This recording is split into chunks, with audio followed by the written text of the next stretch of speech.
اعوذ باللہ من الشیطان الرجیم بسم اللہ الرحمن الرحیم الصلاۃ والسلام علیکہ یا رسول اللہ صلی اللہ علیہ وآلہ وسلم۔ السلام علیکم رحمۃ اللہ وبرکاتہ۔ ویڈیو نمبر 38 میں ہمیں بتایا تھا کہ کس طرح جو کفار قریش ہیں وہ بنی ہاشم کے پورے قبیلے کا بائیکاٹ کر رہے ہوتے ہیں۔ بنی ہاشم اس سوشل بائیکاٹ کے نتیجے میں خوفناک حد تک بھوک برداشت کر رہے تھے۔ ان کے زندہ بچ جانے کی وجہ اربوں کی قوت برداشت اور سال کے 4 مہینے ہیں جنہیں حرام مہینے کہا جاتا ہے یا سیکرڈ منتھس کہا جاتا ہے۔ گھاٹی میں رہنے والے لوگ زیادہ تر درختوں کے پتے اور جانوروں کی کھالیں ابال کر کھانے پر مجبور ہیں۔ چارہ نہ ملنے کی وجہ سے جانوروں کا دودھ بھی خشک ہو چکا ہے۔ رات اندھیرے میں گزرتی کیونکہ خیموں میں چراغ جلانے کے لیے تیل موجود نہیں تھا۔ اس دوران قریش نے حضور پاک صلی اللہ علیہ وسلم کو جادوگر مشہور کر رکھا تھا، جبکہ ان کے پاس ایسا کوئی ثبوت موجود نہیں تھا۔ وہ ہر وقت اس کوشش میں رہتے کہ رسول پاک صلی اللہ علیہ وسلم سے کوئی ایسی بات کہیں جو پوری نہ ہو سکے۔ انس بن مالک کہتے ہیں کہ سورج غروب ہونے کے بعد رسول پاک صلی اللہ علیہ وسلم کچھ لوگوں کے ساتھ گھاٹی سے نکل کر وادی منی کی طرف جا رہے تھے کہ ولید بن مغیرہ، ابو جہل، عاص بن وائل، عاص بن حشام اور اسی طرح کچھ اور لوگ راستے میں ملے اور کہنے لگے کہ ابن عبداللہ صلی اللہ علیہ وسلم، اگر تم اللہ کے سچے رسول ہو صلی اللہ علیہ وسلم تو اپنے رب سے کہو کہ وہ چاند کے 2 ٹکڑے کر کے دکھائے۔ اگر ایسا ہو گیا تو ہم تمہارے اللہ پر ایمان لے آئیں گے۔ رسول پاک صلی اللہ علیہ وسلم نے پوچھا کہ اگر ایسا ہو گیا تو کیا تم واقعی ایمان لے آؤ گے؟ انہوں نے کہا ہم ضرور ایمان لے آئیں گے۔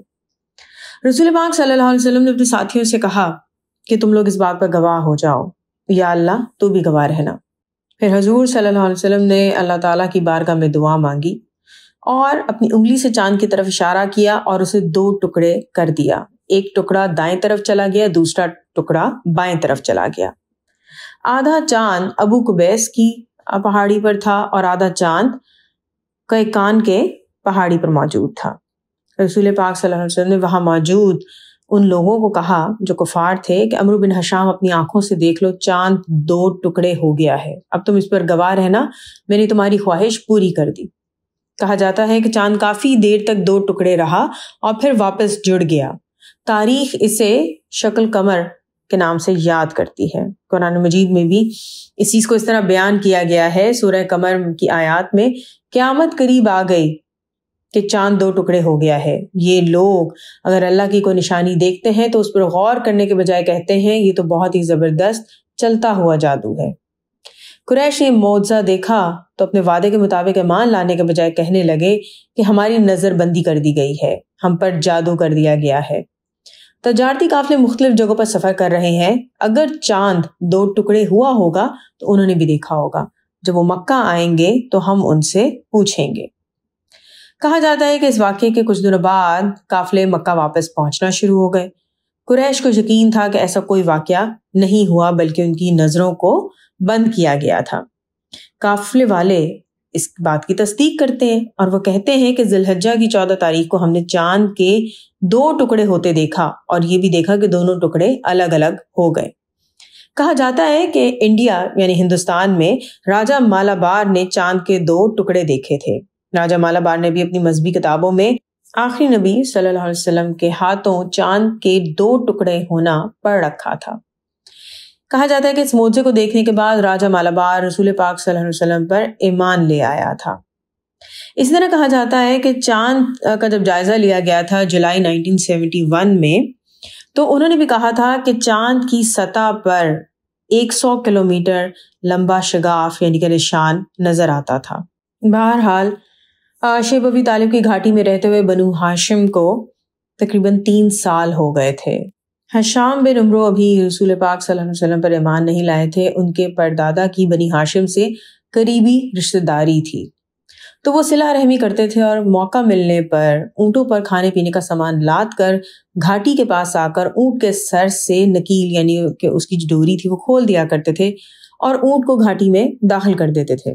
اس طرح بنی ہاشم تک کھانے پینے کا کچھ سامان پہنچا دیتے تھے، لیکن ایسا بہت کم ہوتا تھا۔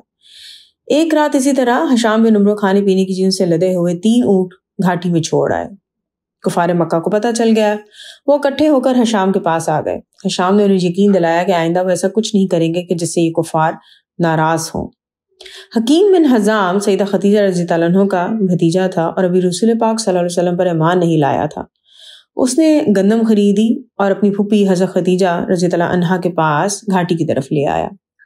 راستے میں اس کی ملاقات ابو جہل سے ہوئی۔ ابو جہل نے پوچھا کہ کہاں لے کے جا رہے ہو؟ تو اس نے کہا کہ میں یہ گندم جو ہے اپنی پھوپھی حضرت خدیجہ رضی اللہ عنہا کے پاس لے کے جا رہا ہوں۔ تو ابو جہل نے راستہ روک لیا اور کہا کہ تم یہ نہیں لے کے جا سکتے، اور حکیم ضد کر رہا تھا۔ آخر تنگ آ کے ان کی جب بحث بہت بڑھ گئی اور ہاتھا پائی پہ بات آ گئی تو حکیم نے پاس ایک اونٹ کی ہڈی پڑی تھی وہ اٹھائی اور ابو جہل کے سر پہ دے ماری، اور پھر ابو جہل کو زمین پر گرا کر وہ آگے بڑھ گیا، اور اس طرح اس نے گندم کی بوری حضرت خدیجہ رضی اللہ عنہا کے پاس پہنچا دی۔ کچھ دن بعد حشام نے بھی موقع پا کر کھانے پینے کا سامان پھر سے گھاٹی میں پہنچا دیا، تو اس بار قریش نے کے ساتھ بہت سختی کی اور انہیں مارنے کا ارادہ کیا۔ ابو سفیان کو جب یہ بات پتہ چلی تو وہ قریش سے کہتے ہیں کہ حشام کو چھوڑ دو، اس نے اپنے رشتہ داروں کے ساتھ صلہ رحمی کی ہے۔ میں خدا کی قسم اٹھا کر کہتا ہوں کہ ہمیں بھی بنی ہاشم کے ساتھ ایسا ہی سلوک کرنا چاہیے تھا، ہم ایسا کرتے تو زیادہ اچھا ہوتا۔ ہم نے بنی ہاشم کے ساتھ جو سلوک کیا ہے میں اسے پسند نہیں کرتا، دشمنی اس سے بہتر انداز میں بھی کی جا سکتی تھی۔ ابو سفیان کی یہ بات سن کر سب لوگ اپنے اپنے گھروں کو واپس چلے جاتے ہیں۔ گھاٹی میں یہ رہنے والے 3 سال بنی ہاشم کے لیے بہت سخت تھے۔ وہی 2 شرطیں تھیں کہ یا تو حضور پاک صلی اللہ علیہ وسلم کو ہمارے حوالے کر دو، ہم ان کے ساتھ نعوذ باللہ جو چاہے سلوک کریں، یا محمد صلی اللہ علیہ وسلم کے نئے دین سے سب لوگ بے تعلق ہو جائیں اور محمد صلی اللہ علیہ وسلم تبلیغ نہ کریں۔ اب یہ شرطیں کسی کو بھی منظور نہیں تھیں۔ کہتے ہیں کہ حشام بن عمرو ایک دن زبیر بن امیہ کے پاس آیا، وہ دونوں شروع دن سے ہی بنی ہاشم کے اس بائیکاٹ کے خلاف تھے۔ زبیر بن ابو امیہ رسول پاک صلی اللہ علیہ وسلم کی پھوپھی عاتقہ بنت عبد المطلب کا بیٹا ہے۔ حشام نے زبیر سے کہا، کیا تم یہ برداشت کرتے ہو کہ تمہارے بچے تو خوب کھا پی کر سوئیں، تم اپنی زندگی سکون سے گزارو جبکہ تمہارے ماموں اور ان کے بچے کھانے کے لیے ترسیں؟ کیا یہ کسی طرح مناسب ہے؟ زبیر جواباً کہتا ہے کہ میں اکیلا اس معاملے میں کیا کر سکتا ہوں، اگر کوئی دوسرا میرے ساتھ ہو تو میں قریش کا لکھا ہوا معاہدہ پھاڑ ڈالوں۔ حشام اسے کہتا ہے کہ ایک اور آدمی موجود ہے اور وہ دوسرا آدمی میں ہوں۔ اس پر زبیر بن ابو امیہ کہتا ہے کہ تو پھر تیسرا آدمی تلاش کرو۔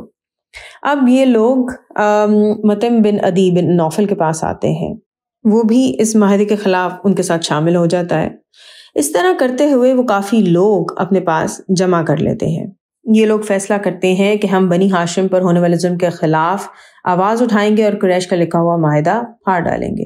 زبیر بن ابو امیہ کہتا ہے کہ اس کی ابتدا میں کروں گا، سب سے پہلے میں بولوں گا۔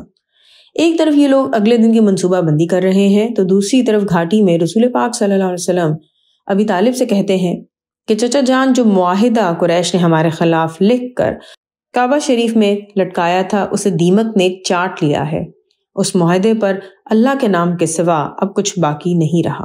ابی طالب رسول پاک صلی اللہ علیہ وسلم سے پوچھتے ہیں کہ ہمارے پاس تو کوئی آتا جاتا نہیں ہے، تو تمہیں یہ بات کس نے بتائی؟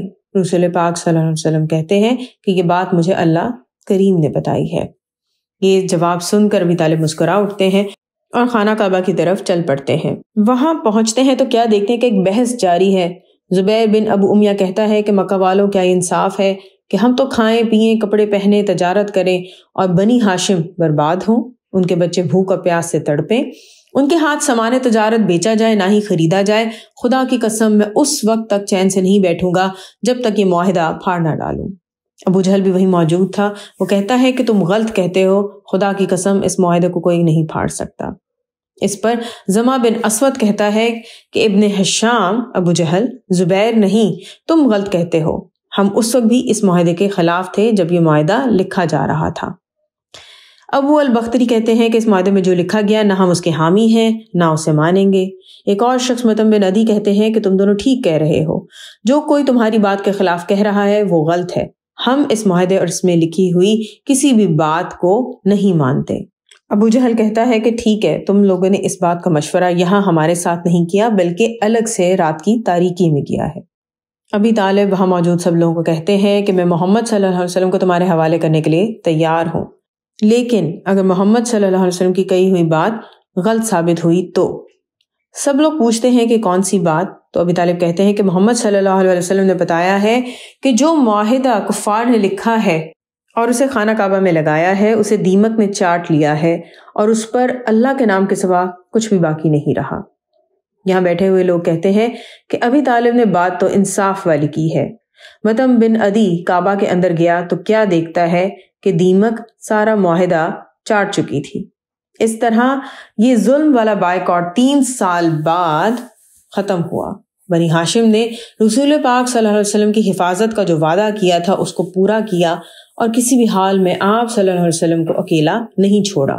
سب لوگ اپنے گھروں میں واپس آ جاتے ہیں۔ یہ بائیکاٹ تو ختم ہو گیا لیکن اس کے بعد کافی مصیبتیں سامنے کھڑی تھیں۔ انشاءاللہ باقی نیکسٹ ویڈیو میں۔ الصلاۃ والسلام علیکم یا رسول اللہ صلی اللہ علیہ وآلہ وسلم۔ السلام علیکم ورحمۃ اللہ وبرکاتہ۔